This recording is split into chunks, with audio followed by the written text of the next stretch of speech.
బాబాయ్ వ్యాపారం ఎలా ఉంది? వ్యాపారం డల్గా ఉన్నాయి నాన్న. అంటే ఎన్నాళ్ళుగా ఉంది ఇబ్బంది?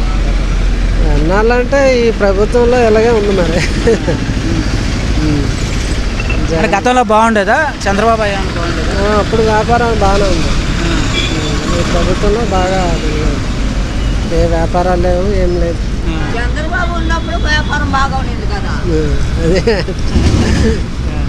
అది రాబోయే మనకి త్వరలో ఎన్నికలు రాబోతున్నాయి ఆంధ్రాకి, ఎలా ఉండబోతున్నాయి అంట? చెప్పలేమండి జనాల మూమెంట్ ఎలా ఉంటుంది అనేది. అది వాటిని పవన్ కళ్యాణ్ మన చంద్రబాబు నాయుడు గారు కలిసి వస్తున్నారు, ఎలా ఉంటుంది? ఏమోనండి అది మనం చెప్పలేము. అది జనాలు మూమెంట్ బట్టి ఉంటుంది, చెప్పలేం. అప్పుడు మూమెంట్ ఎలా ఉంటుందని అలా. అంటే గతంలో బాగుండేయా వ్యాపారాలు? ఇప్పుడు బాగానే ఉంది. అంటే గత 5 ఏళ్ళుగా మీకు ఇలా ఇబ్బందిగానే ఉంటున్నా, లేకపోతే ఈ మధ్య కాలంలోనే మీకు? మరి ఈ మధ్యకాలంలో బాగా డల్గా ఉన్నాయి వ్యాపారాలు, అసలు ఏం లేదు. కారణం ఏమనుకుంటున్నారు మరి? కారణం జనాల దగ్గర డబ్బులు లేవు, పనులు లేవు, అది